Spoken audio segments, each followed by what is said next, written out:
தமிழ் சினிமாவில் காலங்காலமாக படத்தினுடைய டைட்டிலுக்காக மோதிக்கிறது அப்படின்றது நடந்துக்கிட்டு தான் இருக்குது. பட நிறுவனங்கள் ஆரம்பித்து நடிகர்கள் வரைக்கும் அந்த படத்தோட டைட்டில் என்னோடது, நான் தான் ரிஜிஸ்டர் பண்ணி வச்சிருக்கேன் அப்படின்ற மாதிரி நிறைய முட்டல் மோதல்களை நம்ம பார்த்துருப்போம். அந்த வகையில் இப்போ உருவாகி இருக்கக்கூடிய மோதல் விஜய் ஆண்டனிக்கும் சிவகார்த்திகேயனுக்கும் அப்படின்ற மாதிரி தெரியுது.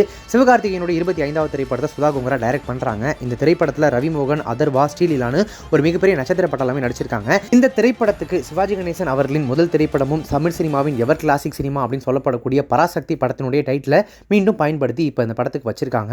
படத்தினுடைய டைட்டில் டீசர் நேற்று வெளியாகி ரசிகர்களிடையே மாபெரும் வரவேற்பை பெற்றிருக்கு.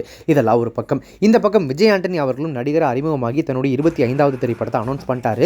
அந்த திரைப்படத்தை அருவி, வாழ் உள்ளிட்ட திரைப்படங்களை இயக்கி இருந்த அருண் பிரபு தான் டைரக்ட் பண்றாரு. அந்த திரைப்படத்துக்கு தமிழில் சக்தி திருமகன் அப்படின்னு சொல்லிட்டு பெயர் வச்சு அந்த படத்தினுடைய ஃபர்ஸ்ட் லுக்கையும் நேற்று ரிலீஸ் பண்ணியிருந்தாங்க. அந்த படத்தினுடைய தெலுங்கு வெர்ஷனுக்கு பராசக்தி அப்படின்னு பெயர் வச்சிருக்காங்க. இப்போ சிவகார்த்திகேயனுடைய 25வது திரைப்படமும் உருவாகி வந்துட்டு இருக்கக்கூடிய இந்த பராசக்தி திரைப்படமும் கண்டிப்பா நிறைய மொழிகளில் வெளியாகும் அப்படின்னு தெரியுது.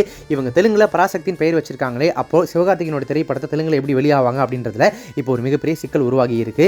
இதெல்லாம் மறைமுகமாக சொல்ற விதமா விஜய் ஆண்டனி தன்னுடைய இன்ஸ்டாகிராம் பக்கத்தில் அந்த பராசக்தி பட டைட்டில் என்னுடைய கம்பெனி எப்போ ரெஜிஸ்டர் பண்ணி வச்சிட்டாங்க, 22/7/2024 அன்னைக்கு நாங்கள் ரெஜிஸ்டர் பண்ணுறோம் அப்படின்றத சொல்லாமல் சொல்ற மாதிரி அவர் ஒரு போஸ்ட் ஒன்று போட்டிருக்காரு. இதுக்கு சிவகார்த்திகேயன் படக்குழுவினர் என்ன சொல்ல போறாங்க அப்படின்றது தெரியல. இப்போ அந்த டைட்டிலுக்காக விஜய் ஆண்டனியும் சிவகார்த்திகேயனும் மோதிக்க போறாங்களா, இது எப்படி ஒரு முடிவு கொண்டு வர போறாங்க அப்படின்றதெல்லாம் பொறுத்திருந்தான் பார்க்கணும்.